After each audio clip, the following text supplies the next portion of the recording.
backhoe, and it literally chops.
We'll call in the meeting, so we can do our salute to the flag, and then we'll just recess when we're ready to do the interview. Just give Deb a minute so she can do the roll. Lorraine, I think, just stepped out for a moment. Oh, okay. All right, we'll wait then. We'll wait. Sorry, Deb. Brian's run a little late. No, I don't have it up yet. Okay.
One nation, under God, indivisible, with liberty and justice for all.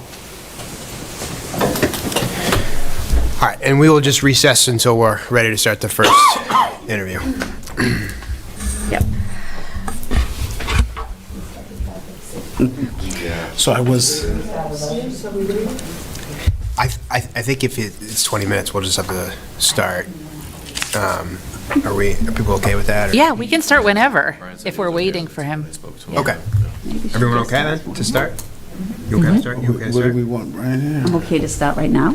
He can video. Or at 6? Probably At can 6 video. o'clock? Okay, so as soon as they're ready, we're ready. Okay. Thank you.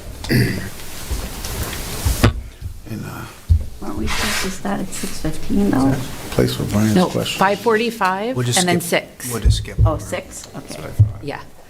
We'll just skip over, then he can ask when he gets back, he can go through his. Yeah.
Hello.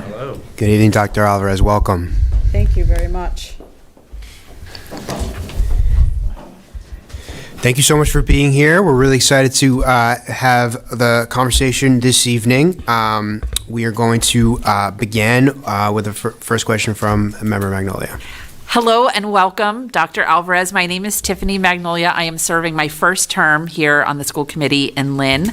And my day job is as a professor at North Shore Community College, just down the road. And I have our first question. Serving our most vulnerable students, undocumented, teen parents, gender nonconforming, etc., takes a combination of policies, procedures, and caring teachers and school personnel. What do you see as the superintendent's role in ensuring that our most vulnerable students are safely and rigorously educated?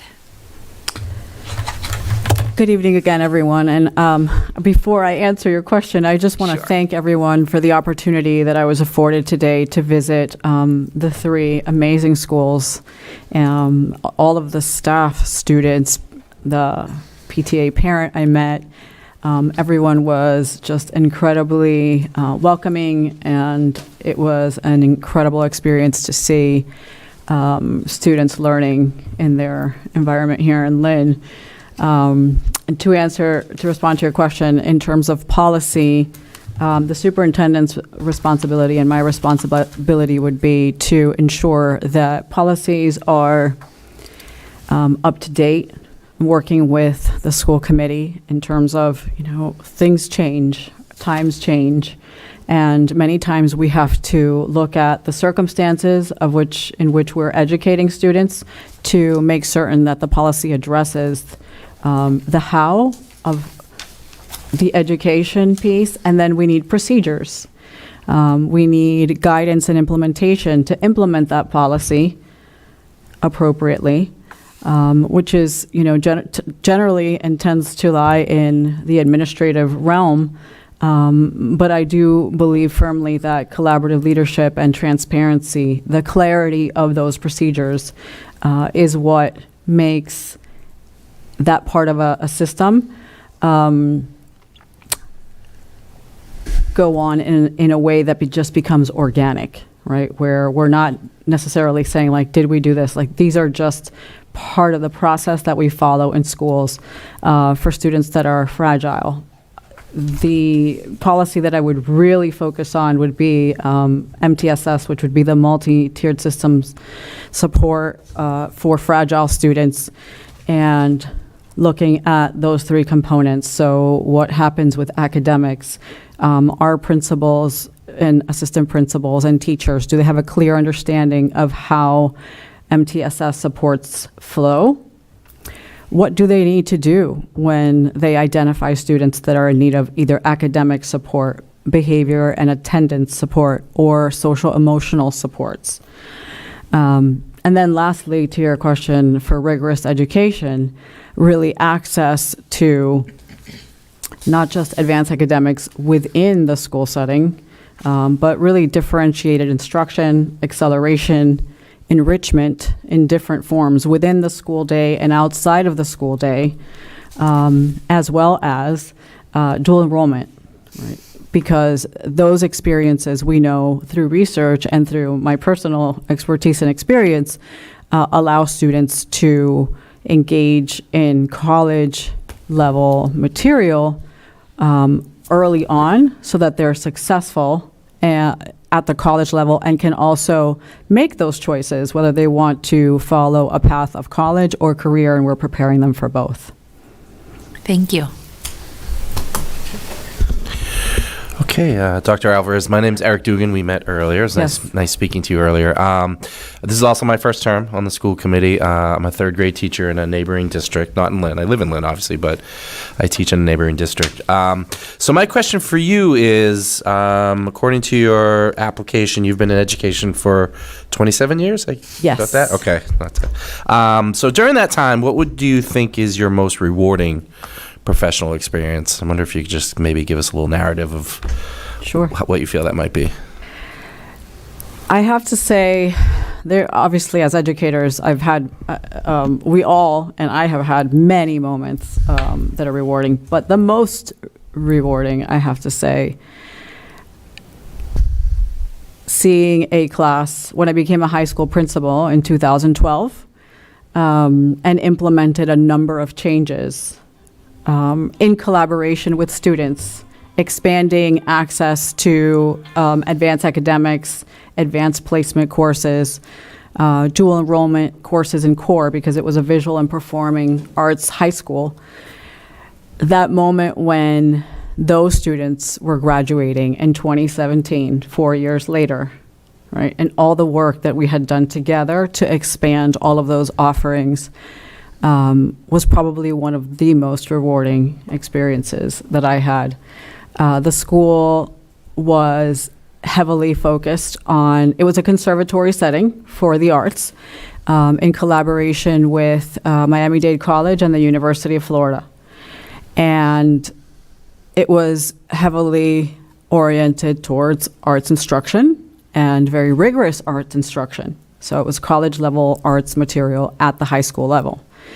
And so when I first arrived, I thought, how can I possibly make this outstanding school any better? And as I, interacted with students and teachers and looked at the curriculum and the offerings, it was clear that the one area we could expand together was to offer courses that had not been offered before in advanced placement.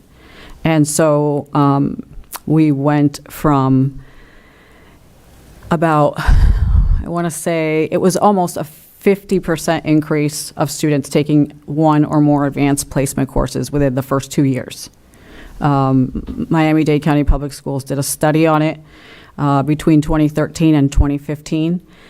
And it was, again, opened doors and access to colleges and universities for our students that graduated that first year in 2017 that possibly would not have been an option for them had they not taken those advanced placement courses. Okay, great, thank you.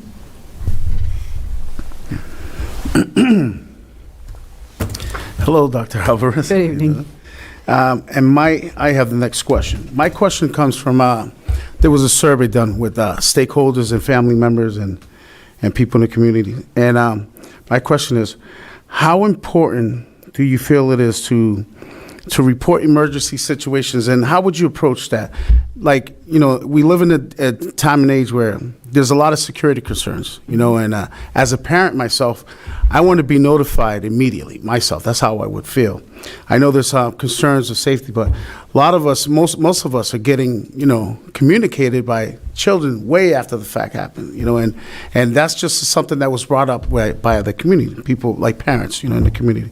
How would you approach that, and what's your feeling about that?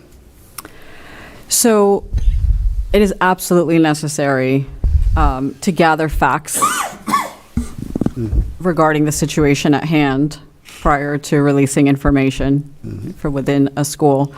And I think that having clearly identified, what the protocol is for a response in collaboration with, depending on the type of response. So I know there, Lynn has a handbook that specifically identifies all of the responses to emergencies and steps and procedures.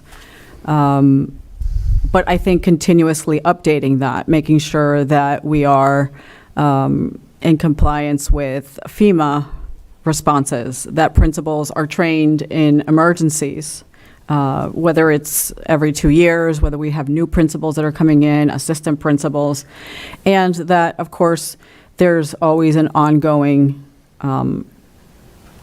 practice, right, to an adaptive situation that may occur, and informing parents of what that protocol is in the beginning of the year, each year, explaining, right, when we have a monthly drill of some kind, this is the communication, and letting them know that there is going to be a safety drill of whether it's a fire drill or an active shooter situation drill, whichever that might be. So, but when we're talking about the real emergency, they also need to understand that they will not get a notice that there is not a drill, and that there will be communication from the superintendent's office in conjunction with, right, the police department, and collaboration with any other authorities and the mayor and the board, that will reassure them on what the situation at hand is and what is being done, what steps are being taken to ensure the safety of the students within the school, or whether there's an evacuation and what they should be aware of. So I think that communication is key, and the proactive piece of that is making sure that there is a plan in place that is developed appropriately with all of those who have to come to the table to develop that plan, revising that plan, and then implementing the plan correctly if and when the time occurs. Thank you. Absolutely. Good evening. Good evening. Lorraine Gately, school committee member, and I was so happy to meet you this morning and walk through the schools with you. My first question is, we will be searching for a new executive director of special ed. What qualities would you, as a superintendent, recommend we be looking for in our search? So an executive director for special education, qualities in terms of, so the way I see it, there are some technical skills that are required, and then we have some qualities that specifically as a leadership team we should look for. Qualities, growth mindset, right? Making sure that students in special education do not feel that they are not included. If our general beliefs are to include all students, then our actions on a daily basis and the way students are also provided access to education mirrors our beliefs. And so what does that, the technical skills look like? Essentially making sure that this is a professional that has command and knowledge of federal laws on individualized education plans, all of the laws that govern IDEA, ADA, and making sure that we are very proactive in implementing, right, FERPA, making sure that students are not labeled in school so that they do not feel like they are part of a larger learning community. If we're focusing on access, inclusivity, and belonging, then we need to ensure that students feel that way, regardless of whether they're special education students or any other curriculum group student. But those would be some of the, soft skills and qualities I would be looking for, and then also some of the technical skills that would be required to make sure that all of our IEPs would be tended to on a yearly basis, that that person has knowledge of reporting timelines, that they're very clear when updates are due for students, because as students register and come into school systems, right, they're all on different timelines. And so I think that becomes a challenge if you do not have a reporting system that gives you clear notice that you have expiration dates approaching. And so how do you plan together to make sure that those expiration dates are met, and that teams that need to be in place to do, whether it's child study teams or reevaluations with psychologists or referrals to outside agencies as well, are in place in a timely manner. Thank you very much. You're welcome. Hey, Johanna Capola, met earlier. Good evening, yes. Yes. Lynn Tech has a wait list of 400 students. With the city putting in a new zoning plan to encourage industrial and commercial growth, hoping to attract jobs in the life skills and manufacturing industry, how can we expand our vocational technical program outside of Lynn Tech? So I think there's a real, there is a reality to what is happening, not just in Lynn, but in districts across the country where schools are overextended in terms of capacity, in terms of some of the actual authentic environments and what the classroom learning looks like. And unless you redesign some of those classrooms again, I think the possibilities of thinking creatively and providing settings of innovation, working with community partners to do place-based learning and internships and courses that provide on-the-job training, provide those experiences without having to have some of those courses on the school campuses. And really, one of my favorite ways to have integrated and done this work that we're speaking of is through career and technical education and supporting it through Perkins 5 funding, as well as district and local funding. And what you can do with career and technical education is absolutely amazing, because you can have extremely rigorous academic programs combined with courses that provide students with certifications and technical skills at the same time.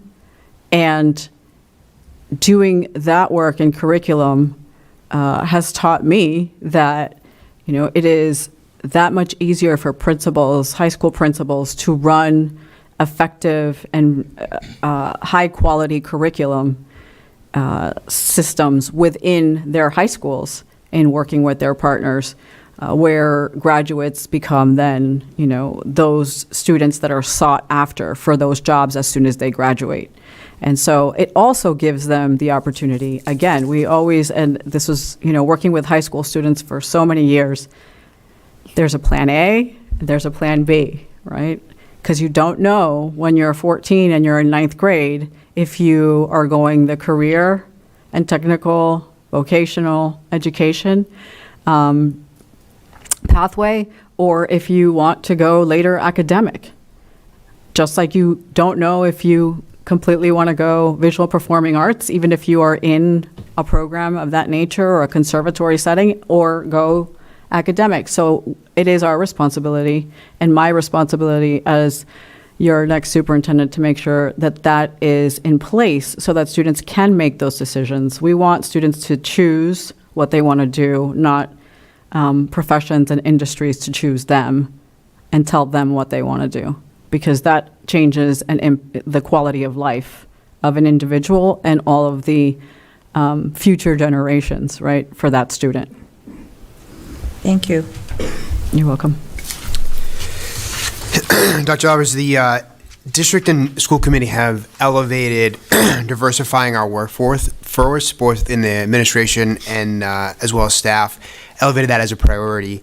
How would you recruit and retain staff that represent the racial, ethnic, and linguistic diversity of the district? So recruitment for educators that mirror the demographic population in Lynn, I think it is not a challenge. I think recruiting educators in general is, the challenge at the moment. We know that there is a national teacher shortage. Cultures within schools and cultures within districts become known to teachers, and teachers want to be where they also feel that they belong. And I think that when we create environments where educators that are of color, we can recruit them and retain them, but we need to have programs such as beginning teacher induction programs. We need to have retention programs for educators of color where they feel supported and perhaps have different needs as teacher learners than maybe others, other teachers that we have. Many years ago when I started teaching, I remember, getting a key to my classroom, and this was, it was an unbelievable task, right? To walk into a classroom and say, okay, here are my books, here are my keys, and now I'm getting students in 3 weeks, and I'm trying to prepare. And I was assigned an incredible mentor who had been teaching social studies for, over 25 years. And so I felt supported. I felt, that I could come to this mentor and ask questions when I was unsure of a process, a procedure, or just to discuss a lesson plan. And we'd have weekly meetings to plan, what was happening in my units and my lesson plans. We know that in any setting, teachers that are in their first 1, 2, 3, 4 years are, they struggle when they don't have support. And so I think if we want teachers to be successful and we want students to feel the impact of a teacher's success, then it's critical that we have those types of programs. Besides that culture of, inclusion and belonging for students, again, teachers need to feel included. New teachers need to be also heard. Teachers of color need to have a voice, as all teachers do in decision-making process, whether it's within the school site, a superintendent's cabinet, for instance, to make sure that input on whether it's policy, curriculum, review of, materials, process and procedures across the district that are anything that impacts teachers and change. And so without that piece, our teachers are critical in terms of making sure that that voice is included, and what do they need? Do we know what they need if they're leaving and we're not retaining them? What is that feedback? How do we do a root cause analysis on why teachers are not, we can recruit and they can sign on, and then, we have tremendous turnover. Well, we need to analyze the reasons why, and we need to be truthful and transparent about those reasons so that we can address them and stop that from happening. I believe in having relationships with colleges and universities, right? Organizations where, professional organizations where teachers search for jobs, whether they be of educational or other interest. I mean, that we have many organizational, professional organizations where teachers have job boards. And I think we are negligent when we don't post, right, and share information with some of those organizations, especially if we are not getting the teachers that mirror the demographic population that we have as students sitting in our schools. We need to reach out to other communities, historically Black colleges and universities, right? Universities and colleges that are really, that have majority minority populations where, we can create networks of excellence and referrals. We want those colleges and universities. We want college advisors to say, hey, we have a great teacher that might be interested in working for Lynn Public Schools. And I am willing to develop those relationships, just like I have, built community partnerships and relationships for other needs within school districts that I've worked with. Thank you. Yes. Okay, Dr. Alvarez. So the next question is to me. Excuse me. My question is, how do you plan on, I'm sorry, let me back up. Lynn is a very large and diverse community, a very proud community. How do you plan on engaging in and with that community of Lynn? I will say, I hear a lot about superintendents supporting communities. And the question that you ask in terms of engaging is a very different question. And I think to engage communities, you need to be present. You can't just extend and say, I will support you in what you need. You have to be present.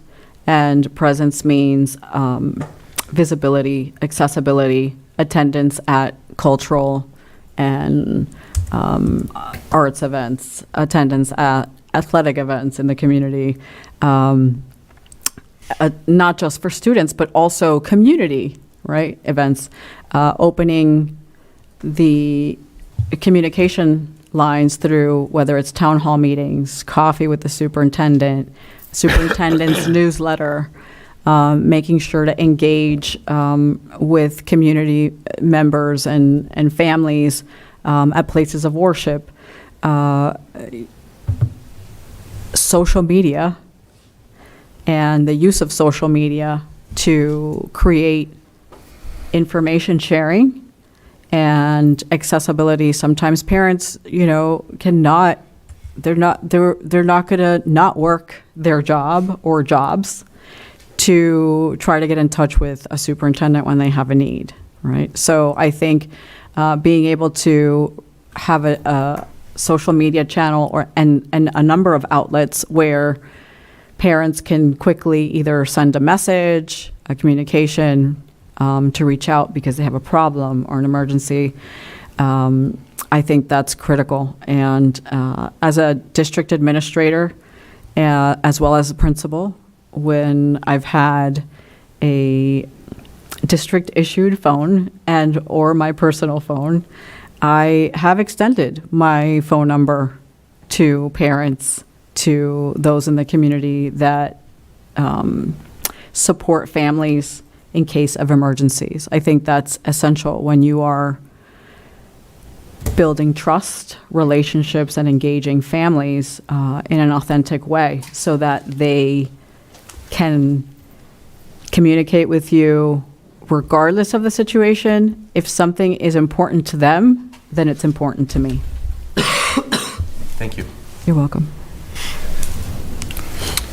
We'll go Lenny and then we'll go back to you. Yeah. So that's great timing. All right, my next question is, how important do you feel it is to reach out to our high-risk students, especially those students that have shown patterns of dropping out?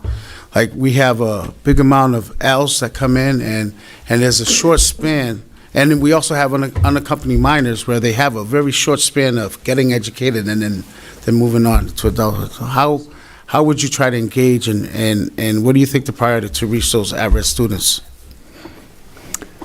So to reach those students, and what I think about is, there has to be some common supports in place when we have students, regardless whether they are school age or reaching, as you said, an age where they are they're supposed to be almost out of high school. And those include supports for trauma response, right? Possible food insecurity, working with and collaborating with community partners for housing. I did sit on the progressive think tank for the Century Foundation in the Bridges Collaborative for a year and a half before I left Miami-Dade, and I learned it was a tremendous learning curve for me to interact with a number of agencies, and what I learned, right, about how reaching out and doing those types of referrals are less common. We often refer students to outside counseling or social workers, and then we leave it at that. And the reality is that a lot of the housing authorities, and there are so many other organizations and agencies that are willing and able to help immediately. And so reaching out to students that are fragile, that are newly arrived or newcomers, I think is vitally important to either make sure that they attend traditional setting of school, or we create alternate pathways for them to attend, whether it's, a type of adult education pathway to graduation, but to prepare them and have the skills to be able to understand what the cultural norms are and just help them navigate the new environment that they've come to live in. As welcoming as Lynn is, I think of, immigrants that are newly arrived and the challenges that they face, right? The language barriers and what they have to engage in, and not knowing how to navigate a process is a scary place to be. And so I always think about it from that perspective. And if it were myself or, and I think about specifically my father, who was, an exile and was in Canada, in Montreal, for several months waiting to enter the United States. When he shares his story about not knowing English, right? When he left, having very little clothing and not having, the funds to rent an apartment, and having to live, with several other immigrants to be able to look for jobs. And that makes it very real to me in terms of, understanding what our students face. Because I see him, because I see, the difference between providing that support and perhaps what he could have experienced differently had, obviously in 1959, things were very different. But we're not in that place, and we have the capacity to provide those supports for students today. So again, there have to be a whole list of things that we have to develop if they're not in place already, and building on the assets that we currently have, right? I've met some incredible staff members today, cultural liaisons, and, teachers that teach ELs and how they interact and translate and, clarify objectives and support with, the digital divide and making sure that they can log into Chromebooks. And all of those things add up to the success that our students would have. And so making sure that monitoring that those things are in place, as well as communicating with those families, especially if, they are Hispanic families, which I can easily provide and extend and be that face of support and comfort, as Spanish is my first language. Thank you. Member Castellanos, you want to do next one? Okay. I apologize, Dr. Alvarez. I was running a little bit behind, and I apologize to my colleagues. So I have, I'm Brian Castellanos. Good evening. It's a pleasure to meet you. Hi. It took me 3 hours to come see you guys today. I'm just trust me, excited to be here in front of everyone. I'm also a CPS, Child Protective Service social worker. I've been on the school committee for 3 years. I've been an avid support of our social emotional learning initiatives that this question is going to be talking about. So my question is, social emotional support is very, very important in this district. What is your experience with social emotional learning programming? How will you manage high-risk students with the involvement of parents, human services, and teachers to address their needs? So I have developed social emotional programs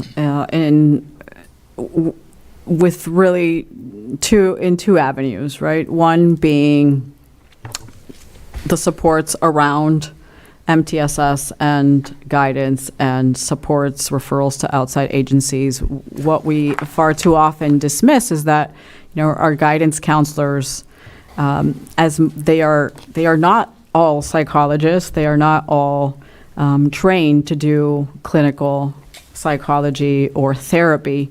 Their role is to provide guidance and to also, refer students when they are in need or crisis to appropriate physicians and involve parents.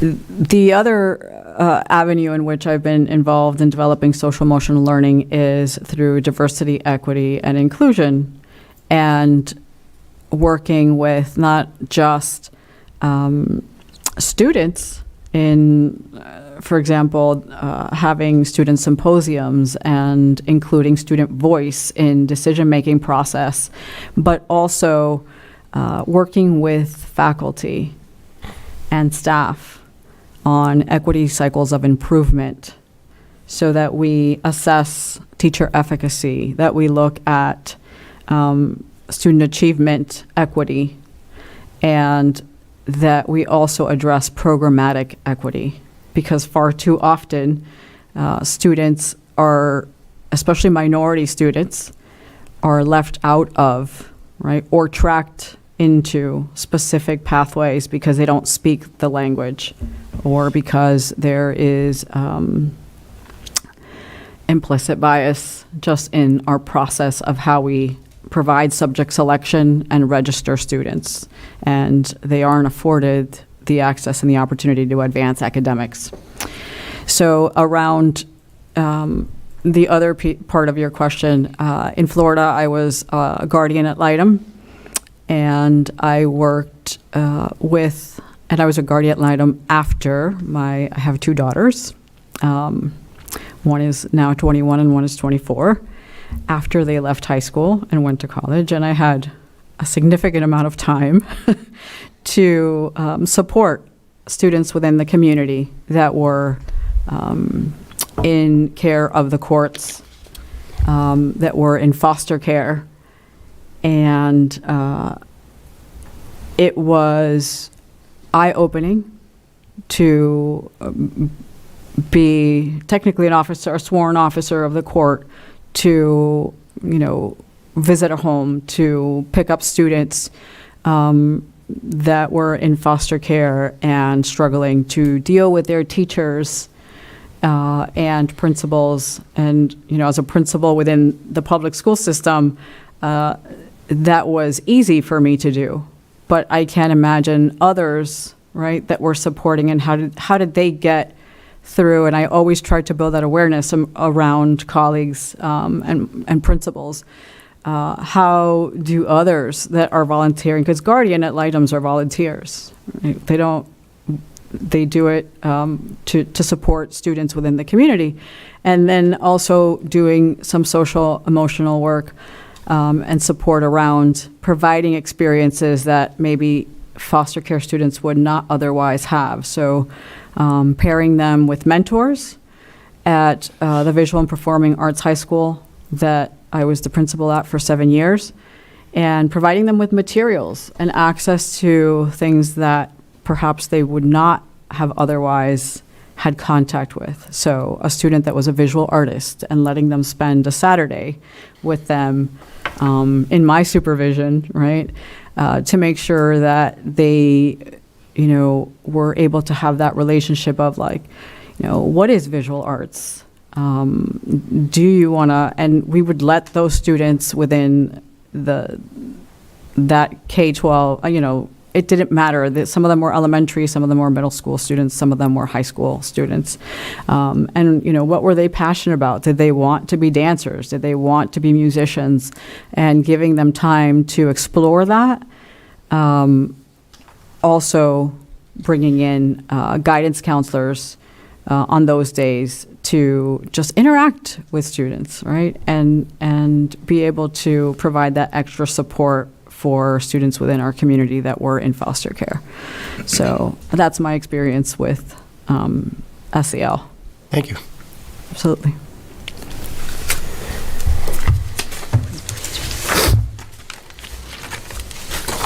Okay. Back to me. Our teachers and staff have left our district in large numbers, and last year, over 200 teachers, I believe. A recent survey on climate and culture by our teachers union showed that over 60% are considering looking elsewhere. And this is, this survey was done in like October, November. So, Of this year? of this year. Okay. So how will you use this survey and respond to our staff concerns? And I just want to let you know that this was not something new to the staff, new to them, because last year someone asked me to write this survey aligned to the superintendent's goals and everything. So because I was asked to do that by a constituent and some teachers, I did that. And everything that was in this 81-page document I've watched happen in our schools. So like these surveys that the teachers union are bringing out and these surveys that I did are really important so we can like really see our school district and how we're going to support our teachers. So I want to stress that because that really is close to my heart. That took hours and hours of time for me. And it was a learning curve, so I loved it. But how will you use surveys and respond to our staff concerns is the question. So qualitative data is vitally important in the work that we do. How teachers feel, right, whether, and what the root cause is for their responses in that survey would be, the first points of data that I would look at. And in collaboration with leaders, you mentioned that was there was union involvement, right, around And the one this the year survey. was the union. To first kind of just brainstorm about the feedback, the root cause of what those responses have embedded in there. There are underlying causes there that without that transparent and very what should be a robust conversation about why teachers leave the school district and what are those initiatives then that we should look at to put in place to remediate the problem.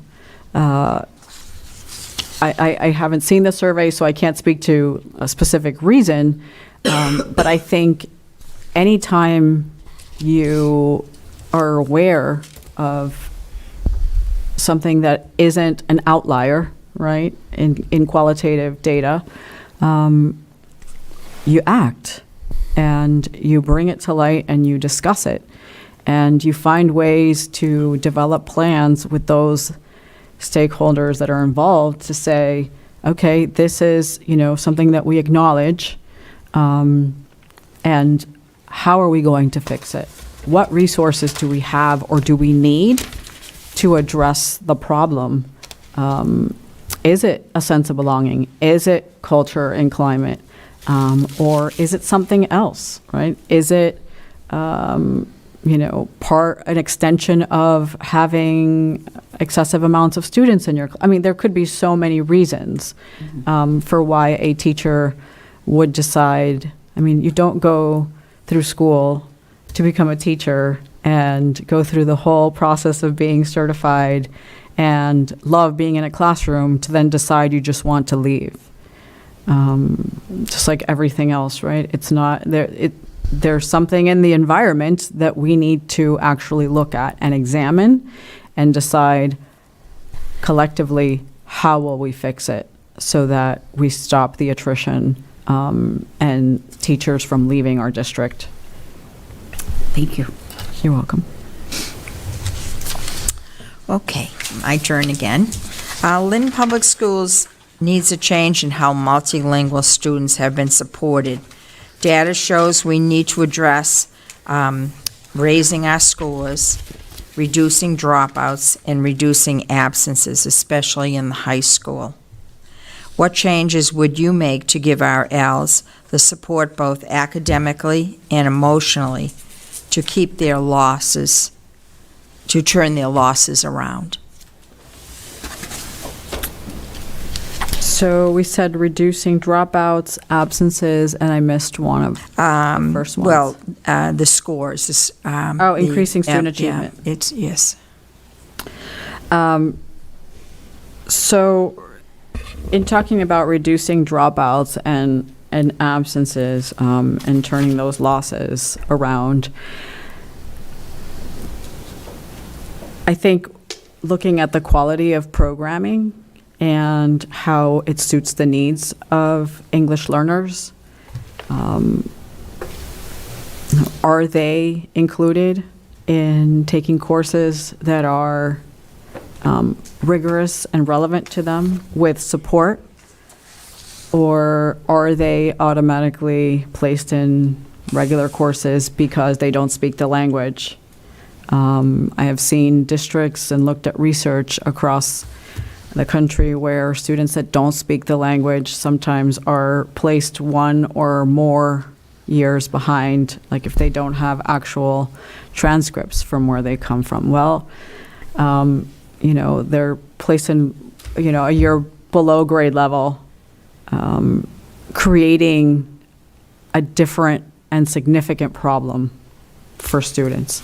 And I think that some of the best practices that I've seen is looking at age, place, grade level placements and rigorous instruction, some including dual language programs to encourage biliteracy versus saying you're just going to be an English learner and we're not going to use your strengths, right? So in terms of like, you speak Spanish, why wouldn't you take, an accelerated course of study in a dual language program to make sure that we're encouraging students who are literate and capable of taking these courses, and not only take advanced placement language and literature in Spanish, but also then, are there possibilities of looking at math placements?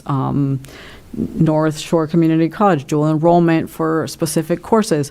All of those things are considerations and encourage students to grow and develop themselves. It creates, it makes learning exciting and fun, which is what it's supposed to be, versus saying, well, I have to take, here's my generic course schedule because I am an English learner, and this is all I can take this year. And so now I have no electives, I have developmental language, I have, the required courses, and there's really no room for anything else. And I think that creates a lot of disappointment in our English language learners in terms of how they view themselves and their capacity to learn. So I, would encourage looking at how we can change, some of our practices in terms of not just supports. I know supports are in place because we've talked about them at the schools even today, and I've seen them in place. But also encouraging those students to take and engage in dual language instruction that would maximize their learning potential as they do language acquisition in English and linguistic skills acquisition in English. Can I just ask one question? Absolutely, yep. Okay. Explain to me when you say about the age, because we have, like, let's say students come and maybe they're unaccompanied. Many that I know that I've worked with and helped, they could be 16, 17, 18, and they're put in the first year of high school. So are you referring, is that what you mean by age? So they're put in the first year of high school, and one of the issues becomes, yes, then a ninth grade, a 17 or an 18-year-old ninth grader does not see the light at the end of the tunnel. They're looking at 4 years, right, of all of these courses that they have to take, and I think, you know, an evaluation, some of them come with transcripts, some of them don't. You know, a lot of districts have acquired practices where they look at the primary language instruction and give credit for some of those courses. You look at course descriptions. You see if they have transcripts, you see if they've taken, right, math that has the algebra, the geometry. When they come and they have 0 credits to start with, it becomes an overwhelming, you know, like, here's my path, and now I'm 17, and I have to take all of these courses to get, and I have no,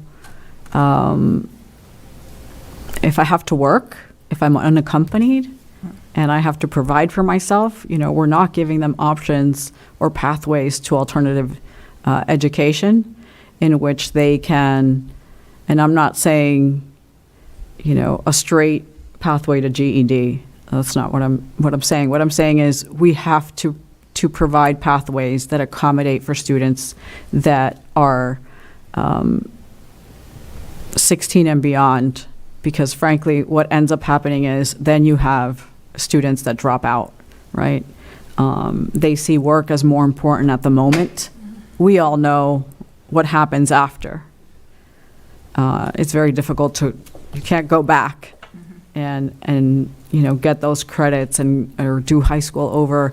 And our role, just like, is to advocate for them in terms of helping them adjust to the fact that now they're in this situation, and what pathways can we provide for them to actually acquire credits either while they're doing some of those CTE courses where they can get math and science, technical engineering course credit, right? To move through, you know, modified versions of, not abridged versions of courses, but modified pathways to make sure that they receive the education that they deserve and need, but not making them do, you know, an additional 4 years because they have to take English language development, because they have to take, I've seen situations where those students are required to take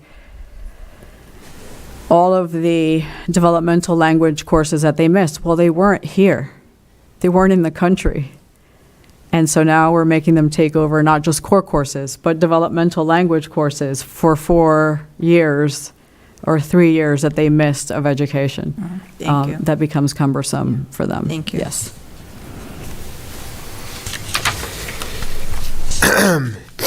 Could you please speak about your experience working with the municipal side of government, including on finance issues or budget, facilities issues, including like capital projects or any local or state legislative processes you have experience with? Absolutely. So with finance and budgeting,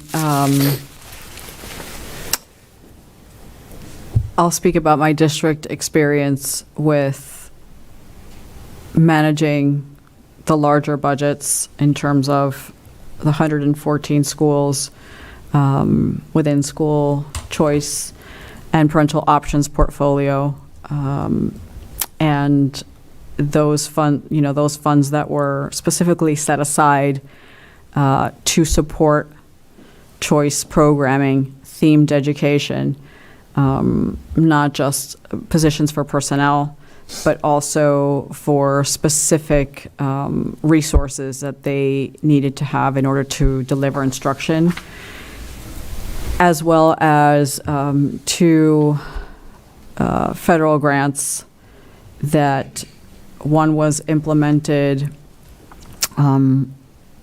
by myself and a team, but another one where I wrote a grant towards the end of my time at Miami-Dade. They were both $15 million to basically redesign school environments that were not struggling necessarily, but schools that were under-enrolled in capacity, just student seats, and achieving at average levels versus maximizing their student achievement potential. So those were very successful, and those 2 included a portfolio of 5 schools over the period of almost 5 years, with approximately $29-30 million. And then those other 114 schools, approximately and this again wasn't their local funding. This was in addition to, right? But approximately another 40 million in funds. So experience in budgeting and making sure that schools have those finances in place, and then having a team that also made sure that their purchasing was for categorical purposes, that we checked to make sure that they were purchasing things that were for student instruction and not things that they weren't allowed to purchase based on our purchasing guidelines, which I think is very important, given that, when given any funding that you might have, you always want to ensure that it's used for the purpose that it was allocated for, whether it's a grant, whether it's federal or local funding. Working with municipalities, local, state, and federal, I have done all 3. Working with the local municipality because of all of the political ties within the high school that I ran. The positions of principals in Miami-Dade are, I want to say, over 90% direct appointments by the superintendent. They're typically not positions that are open for application. Some are, but especially those high schools where you have to carefully navigate political relationships, especially at the local, state, and federal levels, and then also representing Miami-Dade at the federal level and speaking to congressional representatives and senators about the necessary funding to make sure that Miami-Dade kept those representatives and senators that supported our applications for federal funding and use of those funds, right, informed and aware of how those funds were being used, and bringing them to tour the different programs so that they saw what was actually happening in action. That speaks to the larger purpose of being able to vote, right? When you're in that capacity as a senator or as a congressional representative, and say, I have witnessed, right, like these school programs and how effective they are, and these are all public school programs. And one of our goals was to always increase, and sitting on the board of Magnet Schools of America, always increase the funding that was given to the public school programming versus the charter school programming, which was significantly larger than the one we always received. So as a voice and a representative at the table to make sure that students and programs across the country for magnet schools were represented well, and that we provided them with the information to make decisions on how they voted when legislation and funding budgets were passed. Thank you. You're welcome. Thank you.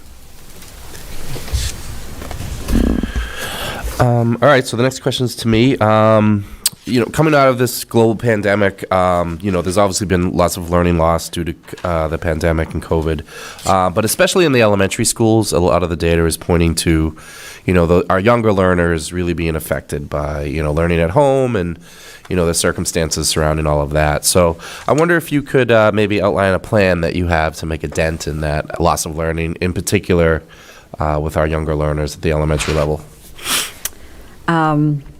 Absolutely. So I'm a huge proponent of student-centered learning.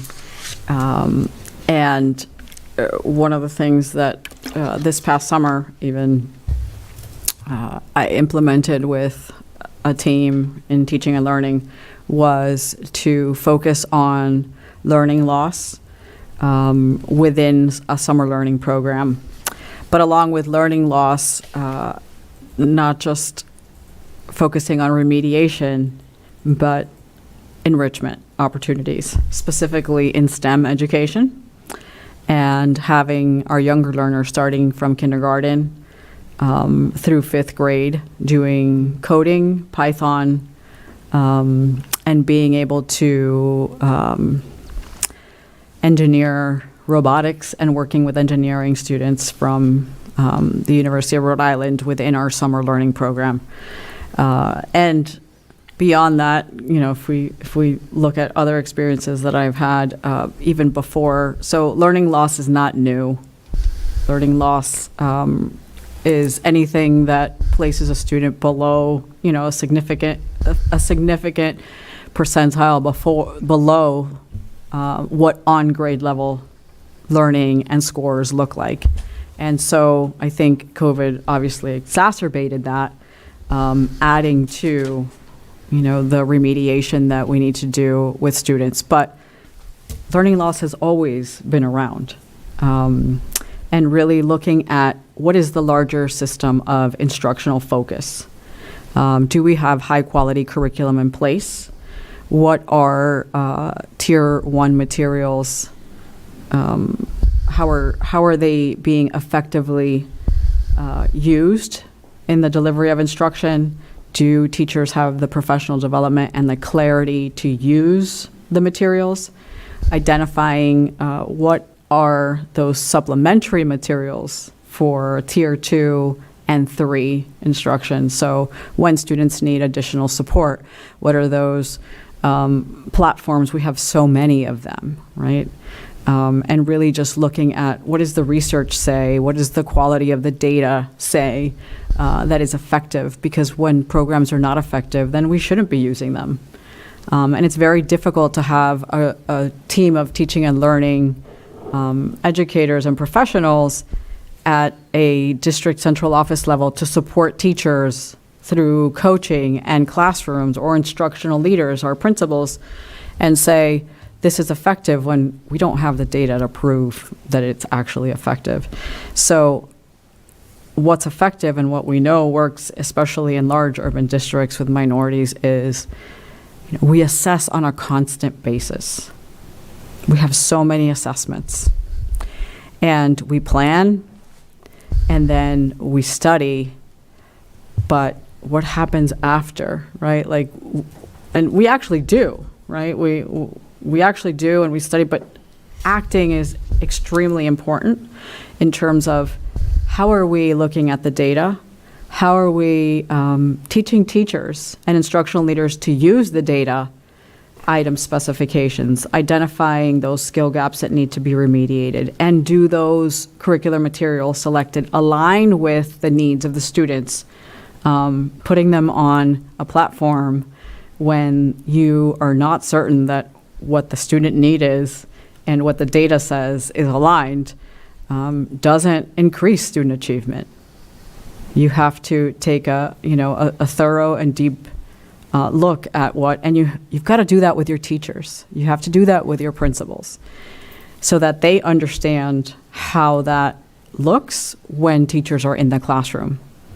You know, what are you looking for in terms of clinical education? How do you provide feedback that is conducive to reflection, to changing what's in your lesson plan versus being critical and focusing on the person? It's not about the teacher. It's also being able to develop that effective professional development that is going to produce the results that we need for increased student achievement. Great, thank you. Thank you. Next question. According to a recent NPR article, high-paying trade jobs cite empty while high school grads line up for university. Lynn needs high-paying jobs, and we have a vocational school. What does vocational expansion mean to you, and how would you achieve this as superintendent? Could you just elaborate your knowledge around industry and partnership development? Of course. And it's a little bit similar to something we spoke about earlier in terms of career and technical education. We moved away from vocational. We had so many vocational programs in schools around the country, and then, we went all the way to the other extreme, which was everyone's going to college, right? We don't need trade and industry certifications within our high schools.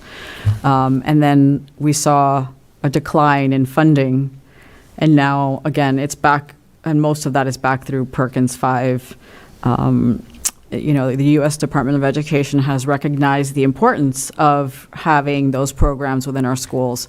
And the way I see that education is, it's vitally important, right, to ensure that students are able to learn other trades, to leave with hours of work experience, to have certifications. Some of them end up with multiple certifications.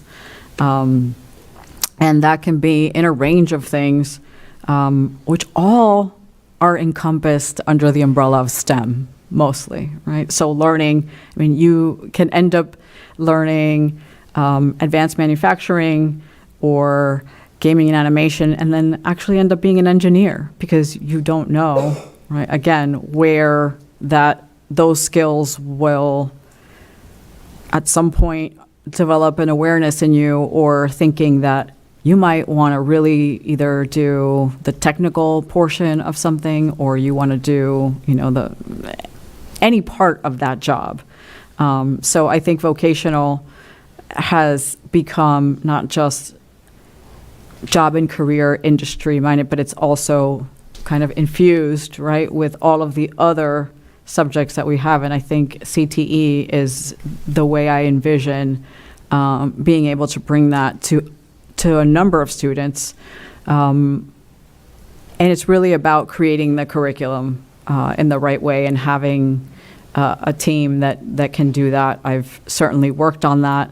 I had shared a digital portfolio, and you can see, some of the pathways that were developed in terms of, what do those courses look like? What do the environments look like? And I have I can share, I'd love to share just a couple of photos so that you can see what environments look like, because it's hard to conceptualize. This is an entry plan that I shared, and of course you can go over it. It has the digital portfolio embedded in there, which I shared with Mr. Kuchar. Have a brief introduction and an entry plan, which I know you will take great delight in reading at some other point. A student testimonial, and actually if we go back to where it has the portfolio link, we should be able to look at some of those facilities so that you can really take a look at what happened, what does it look like before and what does it look like after, right? When we're talking about these CTE programs or career embedded and vocational programs. And on the second page, should be able to click on a link there. Right there, it says digital portfolio under, or, yeah. And that may be, are you able to, perhaps when we did the video, it didn't hyperlink it.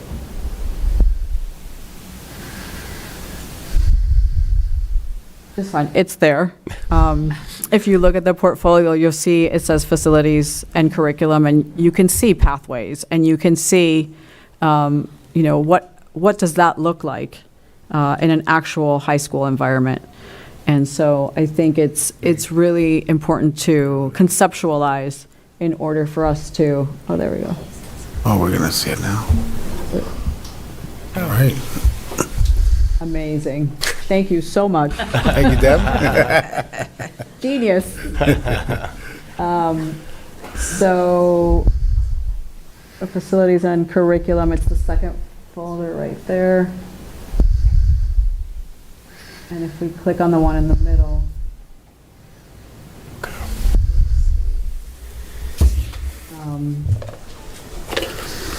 So this was a high school that had some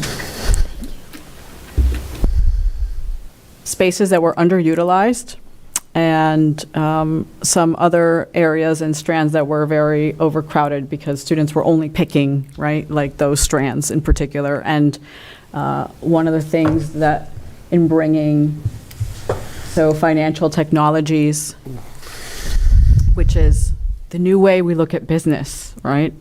Not that accounting and finance and all of those courses aren't important, but really looking at, and I don't know if we can zoom it a little bit on the bottom, there's like a little arrow, like the zoom button, but you can see the labs and you can see a live ticker tape, right, of the New York Stock Exchange, and doing a contract with Bloomberg Financial on behalf of Miami-Dade changed their entire perspective of how business is done. We had to turn off, of course, the trading features. They were not allowed to trade during the day. And so that was, we anticipated that, but you'll see a live ticker tape there. That's funny. And they had 6 terminals to work with. And we also integrated and worked with social science teachers to bring in students that were seniors that were looking at capstone projects and learning about government and economics and how does the stock market impact, right? Like, what is GDP? Some of my favorite topics as a macro and microeconomics teacher back in the day. So this was all like really exciting work for me in terms of providing this environment and these environments for students to be able to walk into a lab and say, I want to learn here, right? I want to come to school every day and look at this. And then you'll see on the bottom, on that left side, there's what looks like one big TV, but it's not. It's actually 9 panels that were all put together. And it's probably would take up most of this wall here that we're looking at. And it became the center of e-sports competitions across the district. And then all of a sudden, students were applying and wanting to go to these programs. And again, then you face like, there are no seats, right? Like, what do we do now? How do we expand? Okay, let's open another section. And the principal would say to me, Alvarez, are you sure what we're doing? And I'd say, trust me, we're going to get more students. If we build it, they will come. So, and they did. We went from like 160 applications the first year. By the second year, end of second year, third year, we had over 900 applications. There were, we would offer them seats in coding and mobile application and say, we started to teach them, a combination of the courses and say, you can end up doing either of these strands at some point, right? But having state-of-the-art technology and industry, to your point about, like, how do they get their hands on, vocational, like, real, authentic experiences, those were Syntec boards with Wacom boards, where they could draw and create gaming, design, and animation. And in the end, they have to learn coding, Java, Python, C++. They had to take AP Computer Science. Some of them were so advanced, they were going to the colleges to take the computer science courses there. So it was really life-changing for these students. Then we went to an elementary school that, traditional elementary school, you can look at the setting there. And there was already and this is really important when we look at what's the continuity of feeders. So if you have a high school that has a specific strand or specific trades, but you don't have students at middle school or the elementary that are learning the concepts to be prepared to go into the high school, then you're doing them a disservice because we're not giving them access to that. So we took what looked like a regular elementary and we turned it into a zoology and botany program. What you see there is there are actually live animals in that tank. There were live rabbits and all sorts of small animals that they could care for. And they were learning all about the biology of, what is live animal science? We were in a classroom today where they were, talking about like external and internal, like what are cells and what's the biology. And so this gives students, we know that students that are living in generational poverty lack context. They perceive instruction differently. And so knowing that we created not only just the physical environments for the instructional delivery, but also project-based learning that was culturally responsive, that used their context knowledge and activated their brains so that they could participate and, be high-achieving students. So that was the elementary setting. And then we had one more high school in that first round, which again if you look at it, regular science rooms that we see in most of, science labs and settings and other classrooms.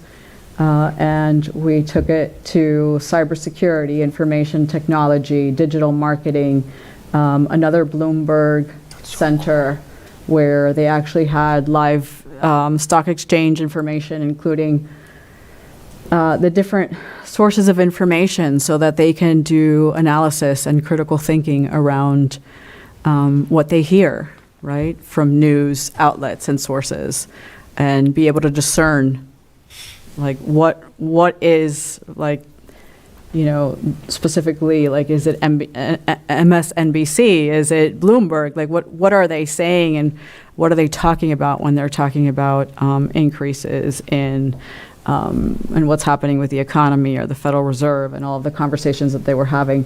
So this was like specifically, and then to the left, you'll see one of the most important things really in recruiting students and really having them be interested and excited was branding and how we marketed our programs, branded those vocational programs or career and technical education, so that they understood the importance of all of the academic and themed education components.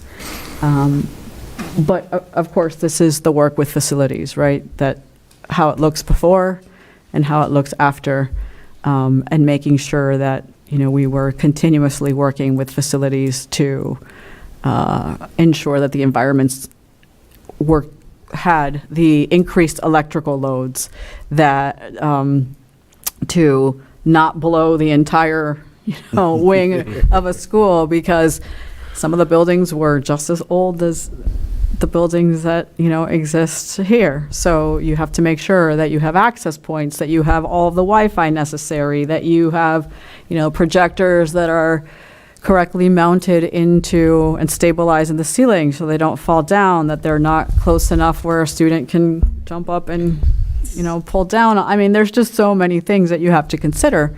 And to, and of course, an incredible facilities team that we worked with, but it's absolutely necessary to do planning ahead of time, right? You have to be very proactive. Whether it's just a plan over time of things that need to be renovated and addressed, or it's major themed education and how you're going to deliver instruction, there has to be a plan in how are you going to allocate the resources to align with the delivery of these programs that we're speaking of. When you talk about facility planning, now, these capital improvement plans, did you work with the municipal government? Were they private funding, or like how did you achieve that? Like those are, I call expansions, right? Those are facility updates. So was that something that you were you?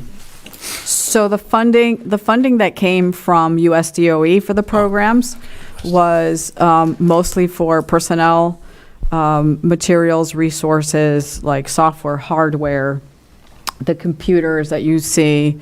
And then the district made a commitment to upgrading the actual environments, the physical environment that needed to be upgraded to place all of these upgrades into a room, a space that could have been empty. If we took everything out of this room and we wanted to turn it into a lab, what would we need to do? So doing that type of work, and the district did make a commitment that if we received specific funding, but those grants exist. They're out there. The Federal Registry puts them out every single year around the same time. And there are millions of dollars, right, available to school districts that are willing to implement innovative programming of this type. So, and of course, having written one of the last grant and being funded, and in this last cycle last year after I left Miami-Dade, the second program was 2 K-8s. They were both STEAM. One was STEM with visual arts and graphic arts, and the other one was STEM with dance and kinetic movement. And as they were putting those in place, when the following year grant came out, they decided to extend that to, they wrote that one after I left, and it was STEM with music, and the other one was STEM with theater.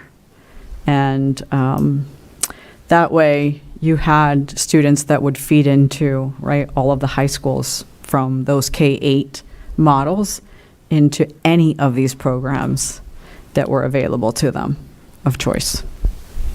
Thank you. You're welcome.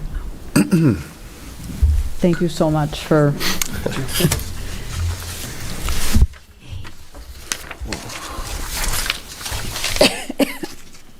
I don't know which way to go, but I'm going to go with the first one, which is really, the school committee represents the community and entrusts the superintendent to act on its behalf by making decision in its absence and reporting to the committee at our meetings.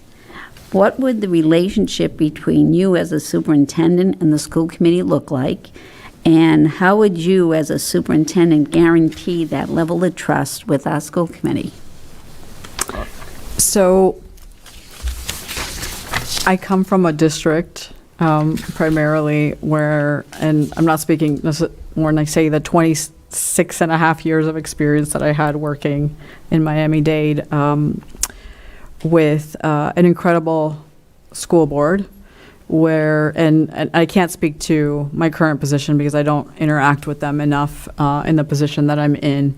So I'll speak to that long-term experience of being in Miami-Dade with some incredible school board members and the interaction of, making sure that we have outlined protocols in place and very clear lines of communication in terms of how we communicate, what needs to be communicated, and the timeline of communication. And developing trust, of course, yes, takes time, but it's also about, as a superintendent, bringing my authentic self, right, to work every day and interacting with you in a way where you understand and know that I'm working in the best interest of students each and every day, that all my decisions would be student-centered, and consulting, with the committee when there are issues that are that pertain to what is within the actual purview of the school committee, and that needs immediate attention. So I think developing that relationship would be an honor, and would also be something that I would highly cherish, to interact with each of you as individuals, to get to know you, for you to get to know me, and to provide also just guidance on some of the priorities, and where are we going with. I'm particularly concerned with the next strategic plan, and when you review some of the information that I put in the entry plan, is really like what happens with some of the initiatives under each of the strategic priorities that were outlined that end in '24. How have the data points been collected? How have they been progress monitored? Some of those initiatives that have been funded, if they're funded by grants or particularly by ESSER, and they end in June of '24, right? How do we create plans now for sustainability? Because we're not going to wait till it's, the funding is over or near the end to say, oh, now we have to create. So being proactive about those conversations, and really looking for ways to, and initially, of course, I would imagine that we would be meeting very frequently to establish all of these lines of communication and making sure that we're on the same page about what we need to tackle first, because I see a lot of things in that district strategic plan that need to be done, like starting now for when it ends, because you're looking at, the end of '24, 12 months. It takes 6 months to develop a 5-year strategic plan, and involve all stakeholders, right? Bring all of the parents, bring all, have student voice, include teacher voice, and have all of that feedback in there. That's a process, and it's not done in just a few weeks. So to ensure that that's ready, and that we have initiatives in place and back on what are we keeping? What are we ready to move on for and take the next steps, building on the assets of the community? And what has been learned, or what, have we done differently over these, while that 1924 plan, and there may be things there that weren't possible to really tackle or engage in terms of measurement, because, there was an unusual 2 years of COVID and virtual learning, and, lots of, absences due to illnesses or family situations. So what do we make adjustments for? How do we accommodate, right, for that, in moving forward to the next, what is the vision for those next 5 years? Thank you. Yes, absolutely. Still have time? Okay. Yep. Our special education department is in need of a serious transformation. Number of the IEPs are out of compliance, and some of our high school SPED programs are struggling to create and follow through with life skill services to prepare students for their post-graduation careers. How would you oversee the SPED department's as far as students I appear follow, and quality programs are created. So individual education plans out of compliance require immediate attention, which means, the initial step is identification of, right, who are those students, what is the timeline?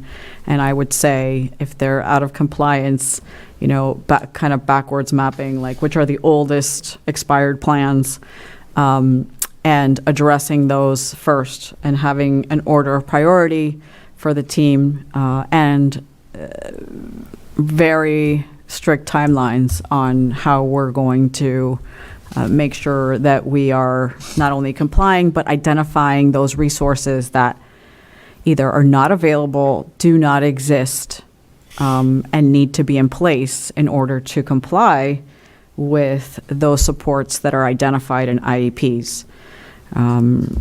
There should not be students, right, that have specific goals with resources and the resources don't exist. Like, we need to identify those immediately. And then moving forward, right, how do we, what is the corrective action? What's the measure of corrective action? How do we ensure that we don't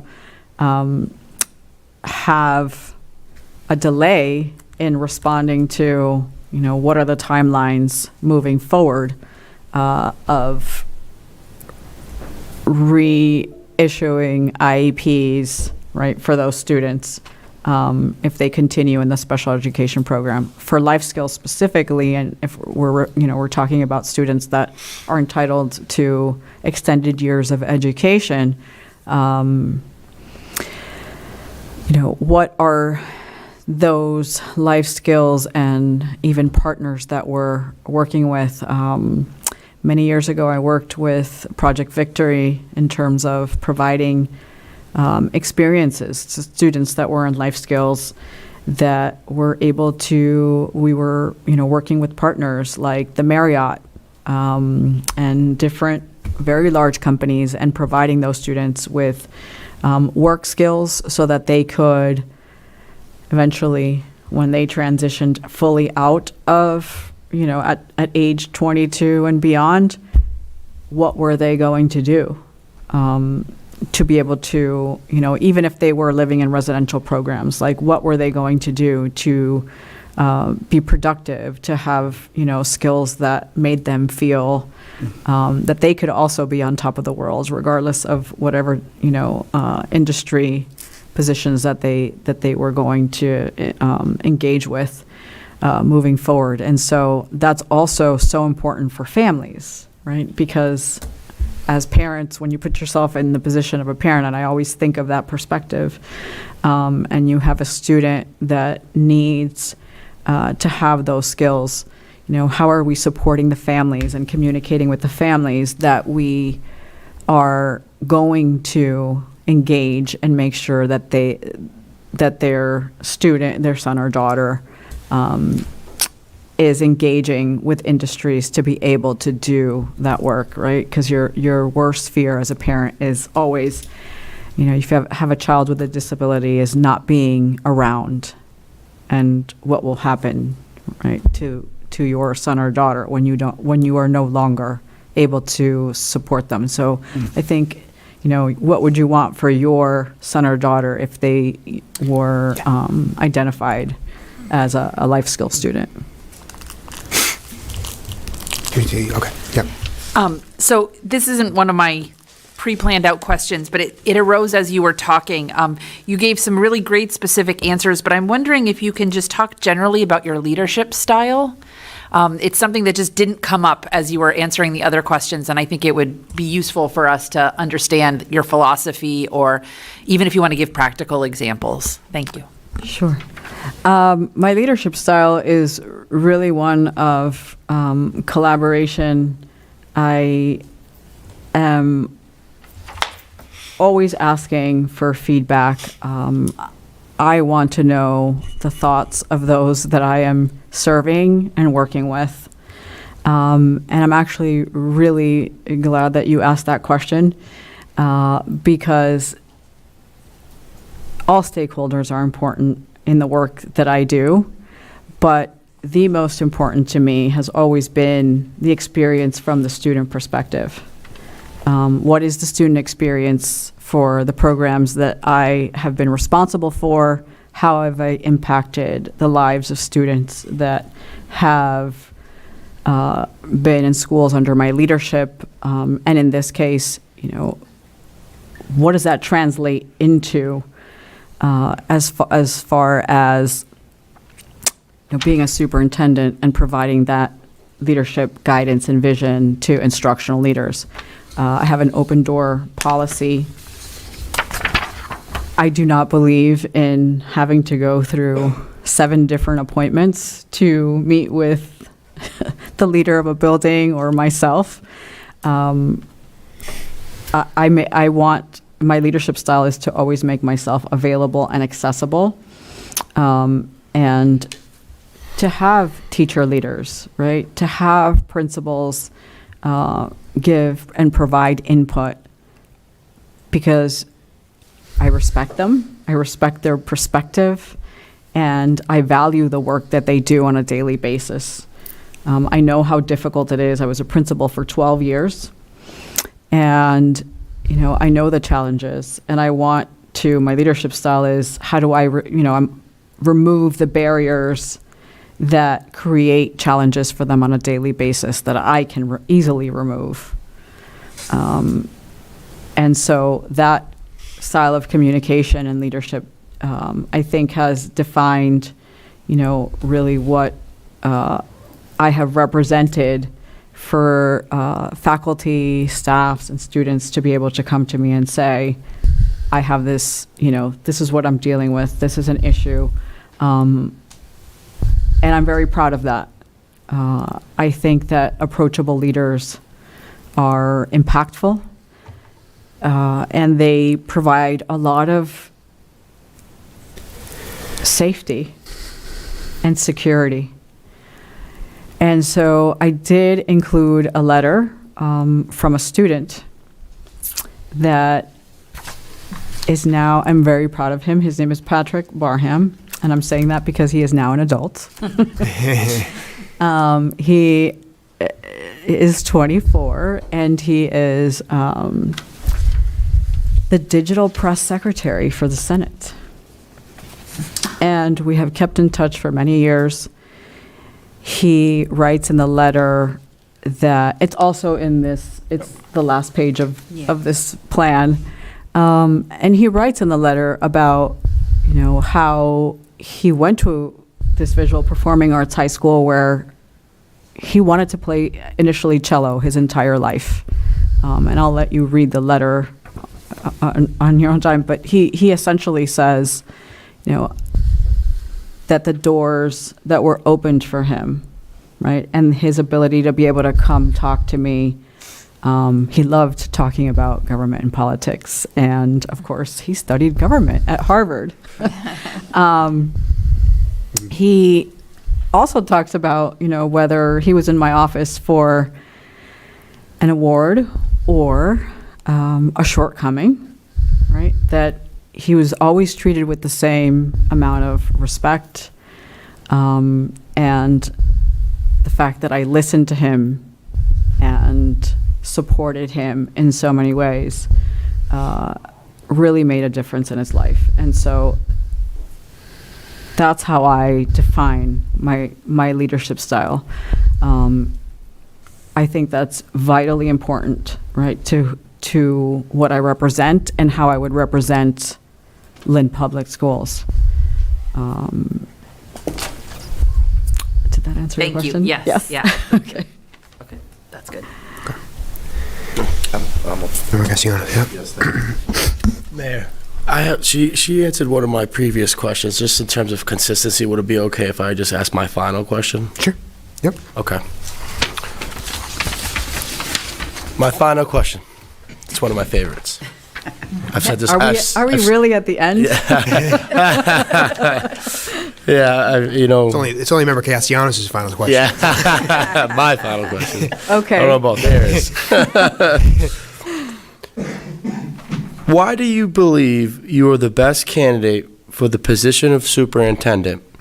And what motivated you to apply for the job of Lynn Superintendent? I believe I'm the best candidate, and I am honored to be among two other qualified candidates that you interviewed. So I wanna say that first. I do believe that I have the years of experience and knowledge, the expertise with a fourth largest urban district in the country that was not always, right, an A-rated district. I went through the changes that were necessary, and I went through that continuous improvement model, those cycles of improvement, learning about, whether they were large increases that needed to be made or small increases that needed to be made. Being in settings where schools were high performing and being adaptable and looked very different than being in a school that was fragile and monitored in a different way under the accountability system at that time. And I believe someone asked me this earlier in the teacher meeting. When I see the population in Lynn, and when I walk the classrooms today, there's 1 degree of separation between, bless you, the students and myself. And that is education. The doors that were opened for me because of the education that I received, and that someone made that possible for me. I'm the daughter of 2 immigrants who they wanted, right, the American dream. They wanted me to have the education. And when I connected with students today, although my thoughts around working with a very similar demographic student population that I have in the past, in my experiences, I was absolutely certain that this was the place that I needed to be. I connected with students, especially the elementary students, and we had a hugger today. That was amazing. I hadn't been hugged by an elementary student. Well, tomorrow might be different for me. But I was absolutely certain that this was the place that I needed to be at this time. And I applied because, again, when I looked at the number of Hispanic students that you have, and connecting with the community would be a strong suit for me. I see my daughters in our classrooms. I see myself in our classrooms. I see my parents in our classrooms, and I would love nothing more than to be able to lead and the charge of superintendent here at this time. Thank you. Thank you. You're welcome. I decided not to ask my last question. Okay. I've heard quite a bit. I've heard a lot. My question basically was about multilingual learners and students with disabilities in crowded classrooms, and how you would change it operationally and curriculum. So I think you've answered it successfully for me. Thank you. Thank you very much. Thank you. Any other members have any questions? Okay. So then we'll just leave it back with you, Dr. Alvarez. Is there anything you didn't get a chance to cover or anything you'd like to leave us with? Again, I had an incredible experience today. I was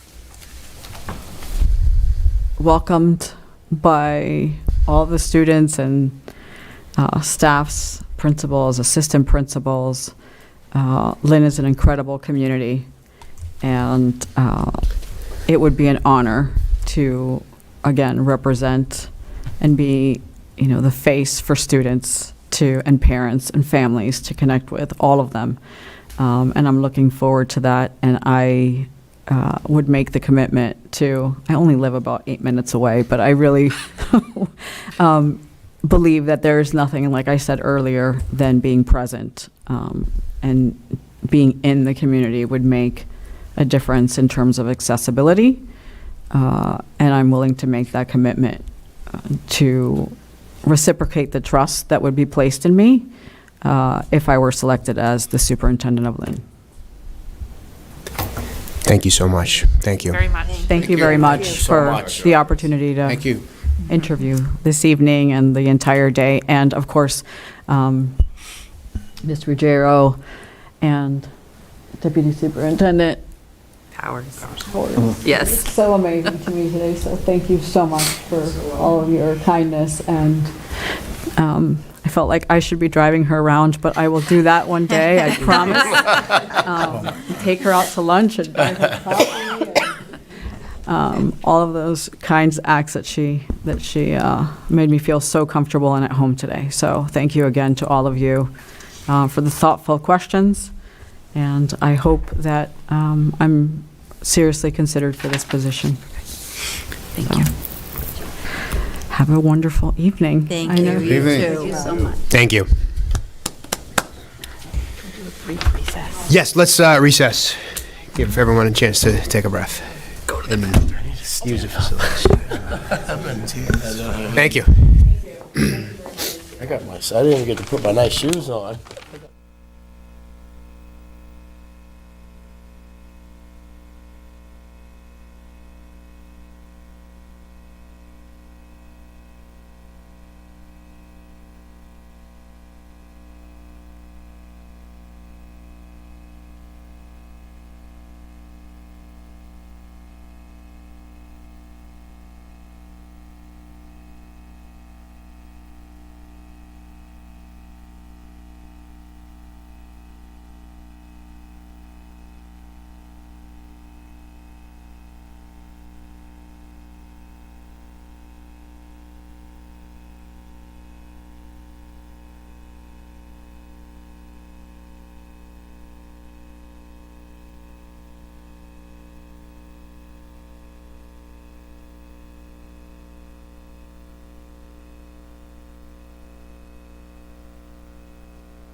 All right.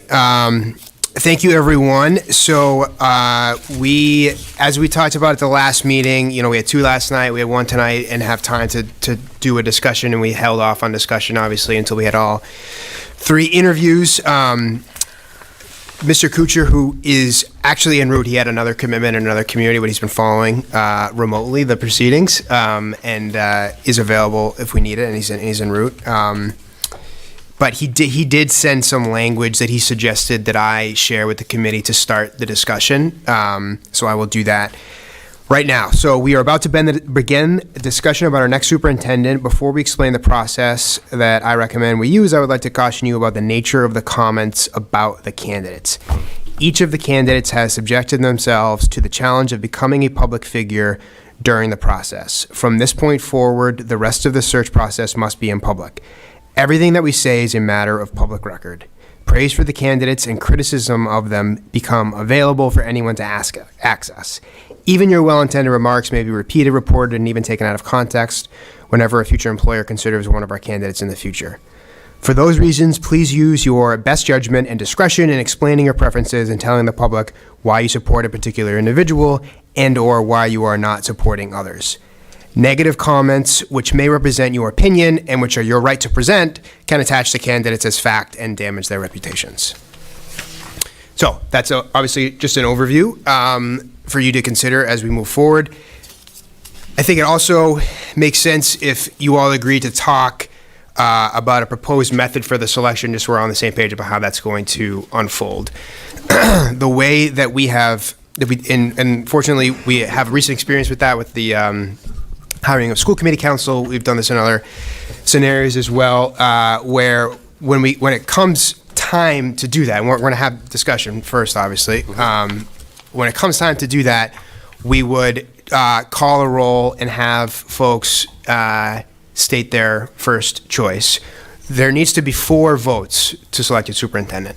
And so if on that roll there's a candidate that receives 4 votes, then that would be the candidate. But then we would call for a separate motion to approve the hiring of that candidate for superintendent pending a successful contract negotiation. That step still has to happen. So whatever we do will be pending the contract negotiation. If through that roll, a candidate does not receive a 4-vote tally in the roll, then we would do another roll with just the top 2. And then the winner of that would be the candidate, and we'd do a separate motion saying that, recommending that as the hire pending the contract negotiation. So, can I ask a question? Member Magnolia, please. Just a question. Yep. So is it your intention, Mayor, that our discussion and vote would all happen this evening? It is up to the committee. I think we said we wanted to leave this time tonight to discuss. If folks feel like they need more time to consider, I think that's totally fine. I think that we should, if that's the case, I think we still need to act quickly. That means that, next week we have a Pickering hearing on Monday and a Pickering School Building Committee on Wednesday. That means I think we would need to meet on Tuesday, essentially, in the evening to make the selection if we wanted to stay on that timeline, which I do believe is important.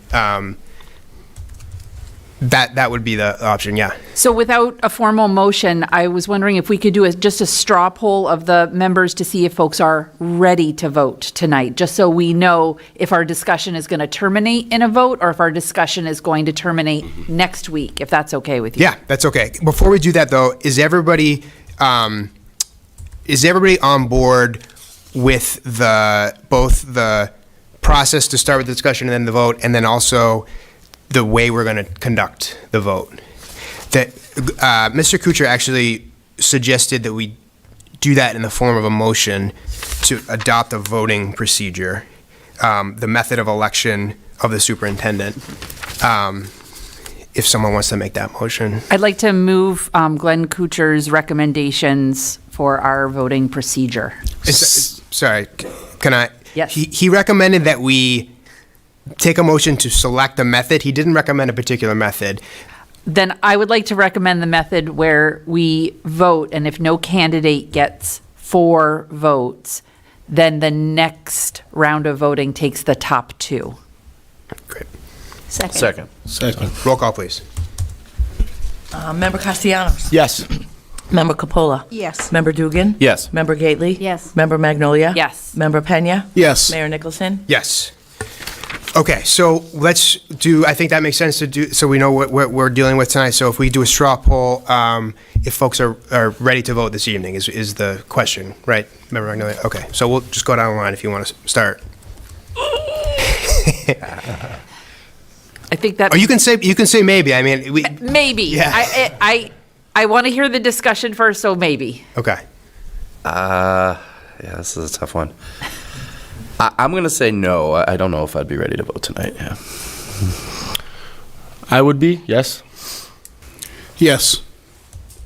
Yes. Yes. I would be too, but I think this is an important step. So are folks available on Tuesday? We want to put that on the books?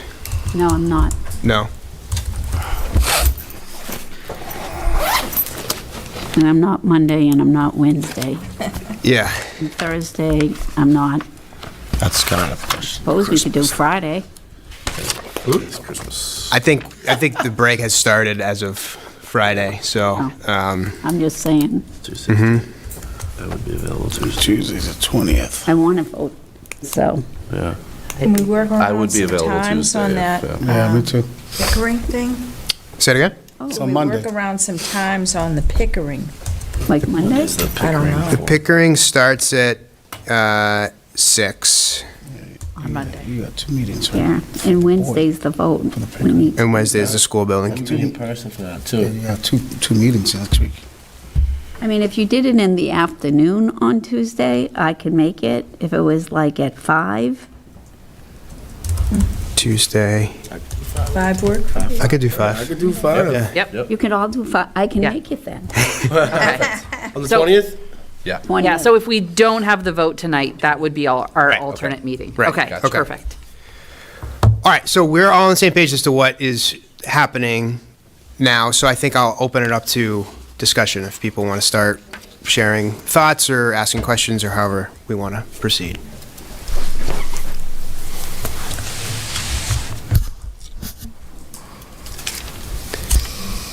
Okay, You going to talk? I'm sorry. Okay. Member Capola and then Member Gately. Okay. I, of course, sat on the screening committee, so I understand how 2 of you would feel, for doing it for the last 3 days here and in a pretty rushed order. So, but I'm doing second rounds around, and I went to listen to the questions and answers for the 3 of them. And I did some school visits and kind of just observed them and their interactions and what their questions were. And I have made a decision on who I would like. I would like Dr. Alvarez.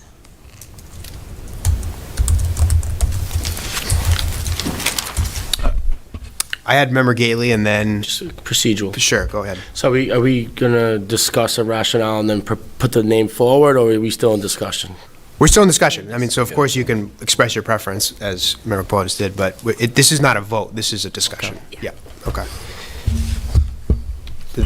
So Member Gately and then Member Pena. I have been, where's Kim? We've been to a couple of days running around to different buildings, seeing the candidates interact, not so much with Molly because I was busy most of that day.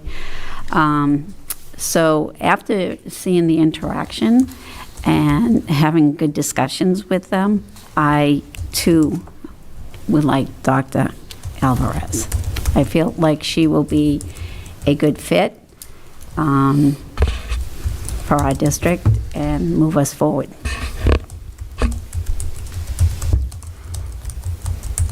Member Pena, then Member Magnolia.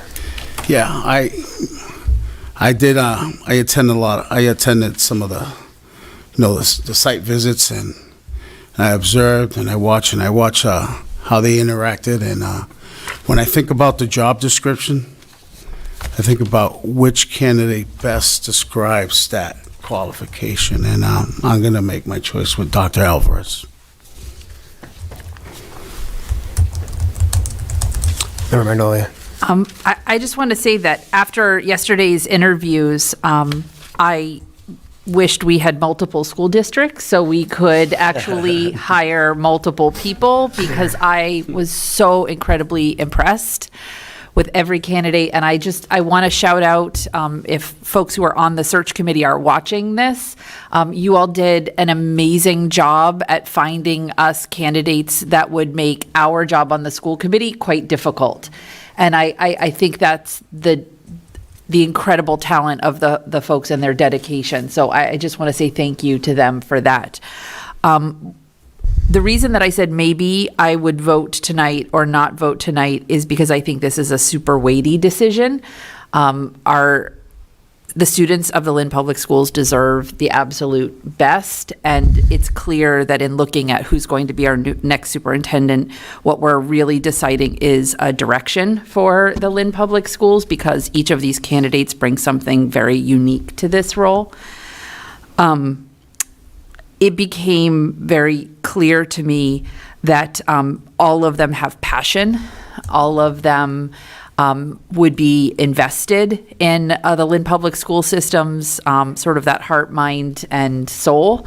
And that really moved me. And that, I think, is a really important quality for someone who's going to work in a district that has the challenges that Lynn has and has the incredible strengths that Lynn has. All of that being said, I would recommend the candidacy of Dr. Alvarez. Member Castellanos and Member Dugan. Yeah.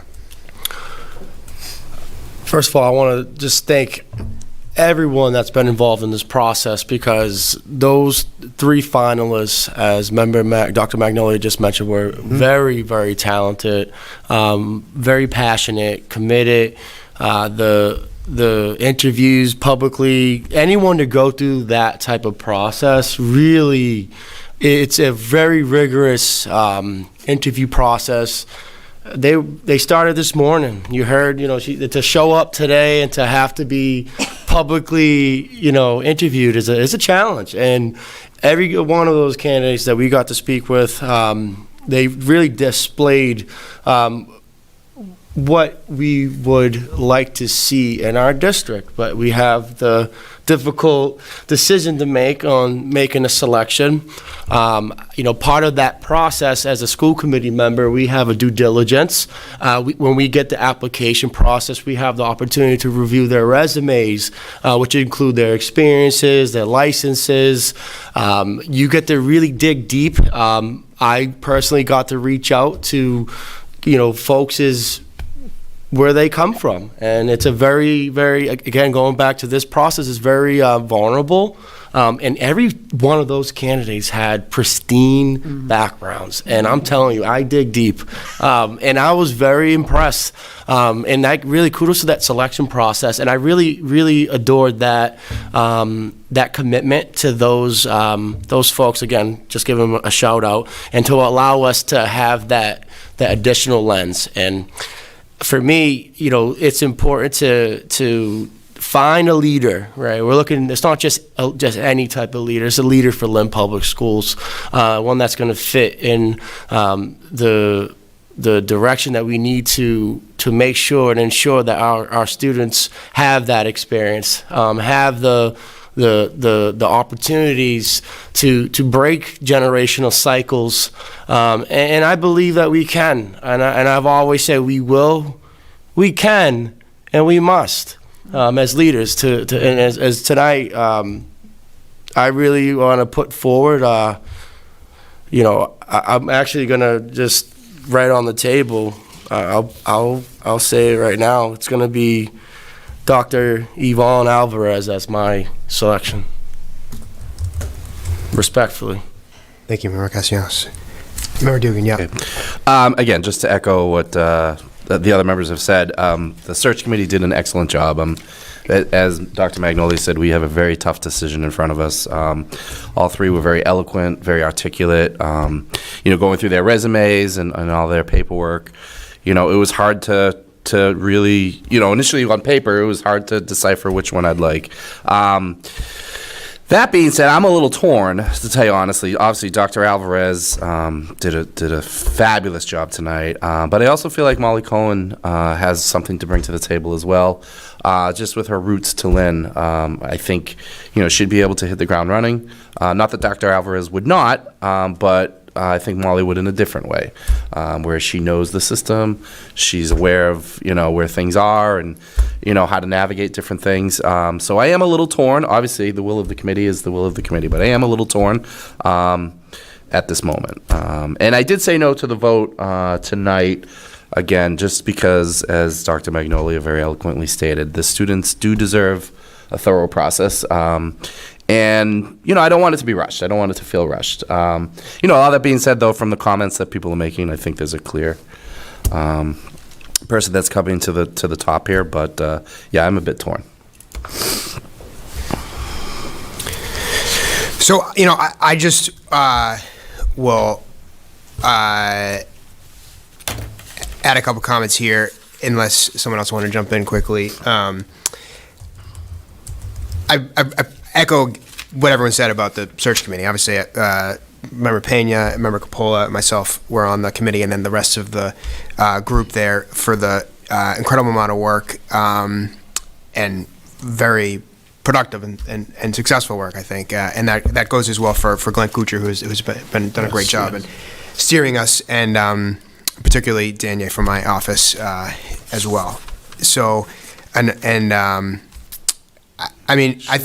Sheila, another member of the search committee, of course, who's in attendance.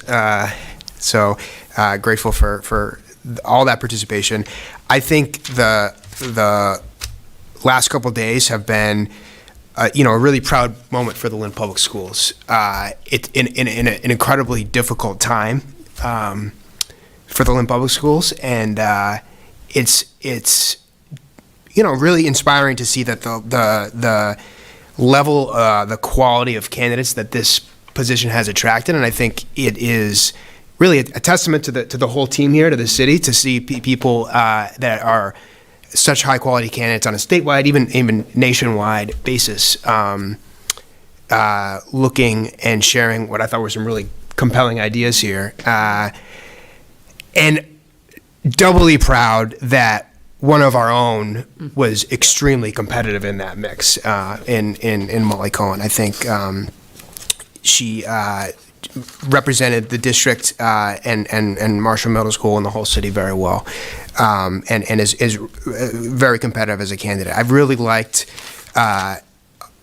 Kevin's passion. I mean, when Brian asked him about why Lynn, that's what he put forward, and it was evident. I mean, in all his answers, I think he had some incredibly exciting ideas about, particularly in the vocational technical space, and I think that experience is really valuable, and particularly now in Lynn and the work we were doing, and just thinking about the ways to build programs based on the industry needs, kind of outside the typical Chapter 74 system, and thinking about how to do a biotech type shop and letting that student need and opportunity dictate the programming, as opposed to sort of taking a look at what the programs are and trying to fit people in. I thought that was really compelling. And then also his suggestion, his idea about learning from a community like New Haven. I thought that was incredibly compelling, and that example of redoing all your schools in that amount of time, I thought was really exciting. With Molly, I think we all learned, I think, some really interesting, I think really compelling nomenclature about the distributive leadership in Brian's question there. I mean, I think you could see from the moment that she really practices that and building leaders around her to be able to accomplish what she's accomplished at Marshall Middle School. And I just think that's such a powerful way to think about the role, to empowering the people around you to be leaders. And I was really touched by the way that she described her role in her team and her school during the pandemic. I thought it was just a really important reminder about what the district has gone through over the last few years and what public education is all about, to be being there for those students and getting them the education they need. And she did it, and she did it in the most demanding of circumstances. And I think she's just got really tremendous insight into our multilingual learners and just the what the need is there as a district and where that needs to go. I was really impressed by. And I also think that while we have such a incredible crop of candidates that I would put forward Dr. Alvarez, I think she has just an incredible experience over the course of her career, and I think offered a lot of that insight tonight. I was really impressed with her discussion of the work that she's done inside the school she's worked at, in the district she's worked at, and also her representation of those issues in other arenas. I think that's something that we're going to really need to capitalize on as we move forward here in the Lynn Public Schools. I thought that her pointing to expanding our pool of referrals and partnerships and helping students deal with issues outside the classroom,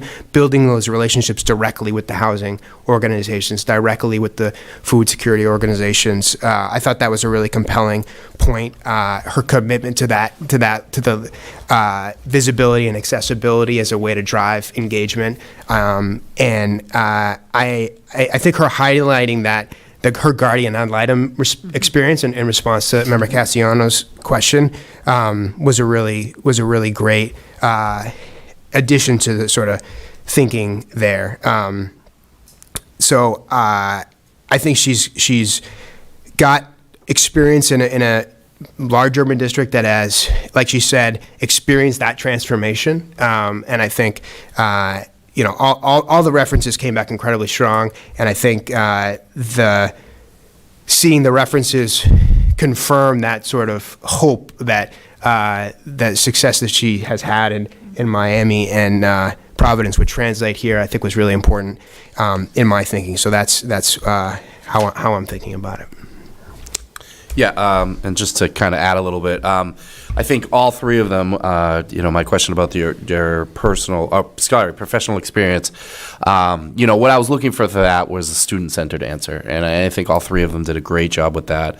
Molly in particular, when she highlighted a few of her specific students, and she talked about some of the transformations she was able to help them make in their lives. And then Dr. Alvarez, when she was presenting, the things she had done in her school, her whole demeanor changed. And you could just see the joy of teaching and the joy of education coming out of her at that time.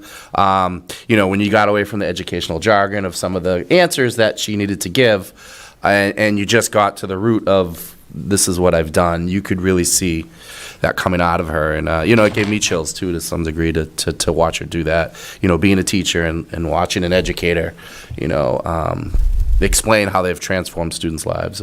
In all three cases was really strong for me. So, sure. Thank you. Okay.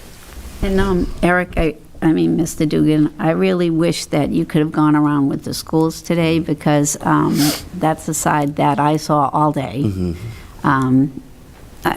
Mr. Pena and I were there, and as she walked through the classrooms, as she watched what they were doing, as she paid close attention,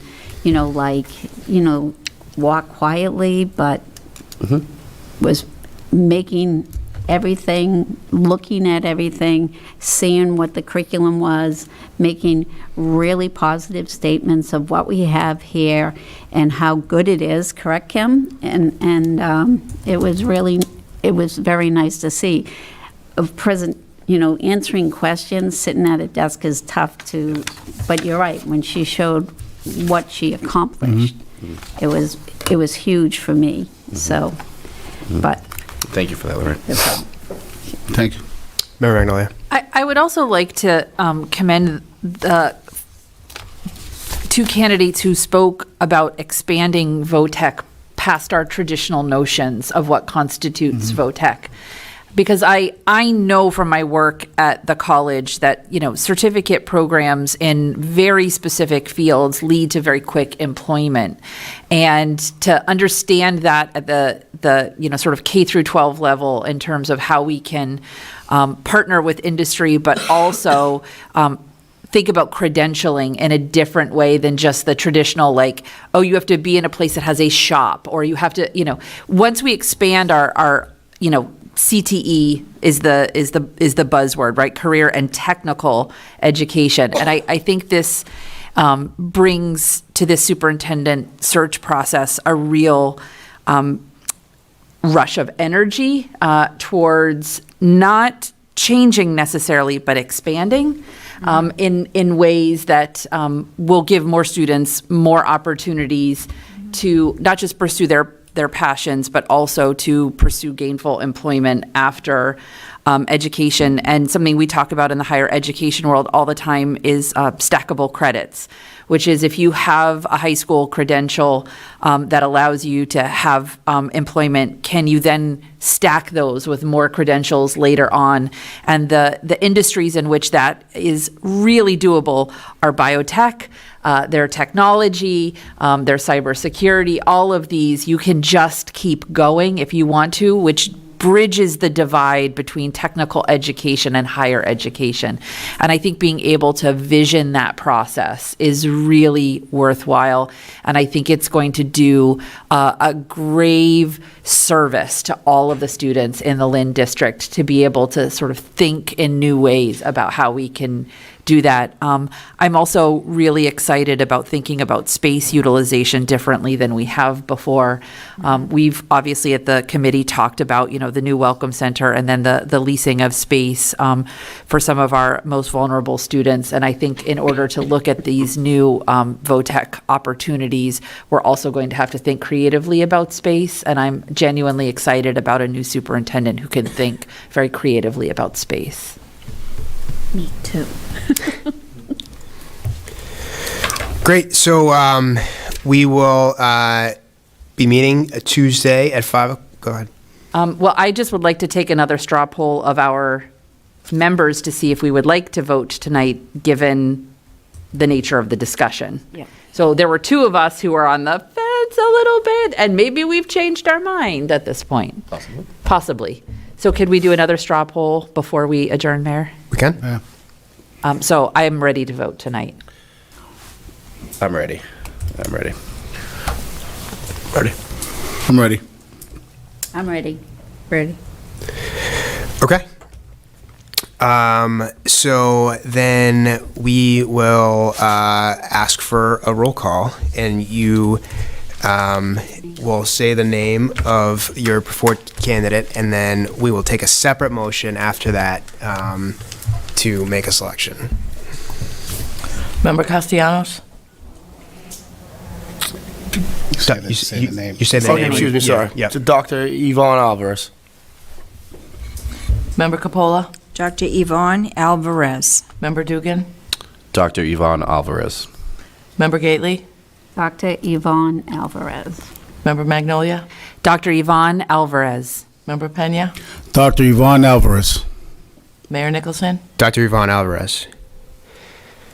Now looking for a motion to select, is that Mr. Kuchar? Should we wait till he gets in? Sure. What was that? What happened? He prepared us well. He did. He did. He did. prepared Yes. very well. He was very informative during the search committee, and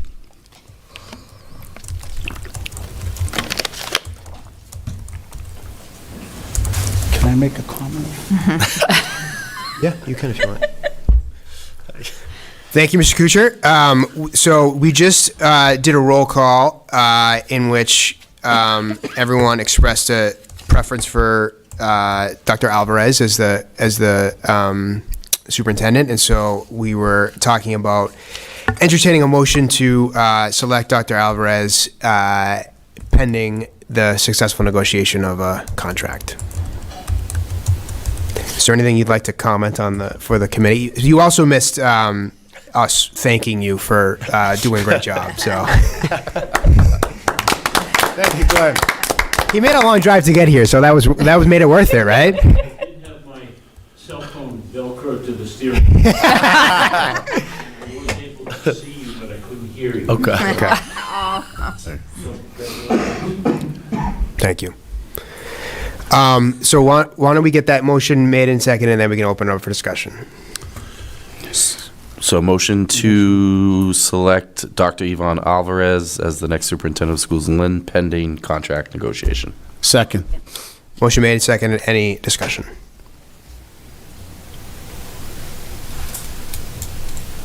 Roll call, please. Member Castellanos? Yes. Member Capola? Yes. Member Dugan? Yes. Member Gately? Yes. Member Magnolia? Yes. Member Pena? Yes. Mayor Nicholson? Yes. Mr. Kuchar, is there anything else procedurally you would recommend? Is anyone, we haven't contacted her yet, have we? No. Just thinking that. I want to make that call now. We don't need to do it in an open meeting, do we? Do it during the open meeting if you want. It's like Roger Goodell. It's like the NFL draft. Sounds kind of exciting. Make a motion to call her.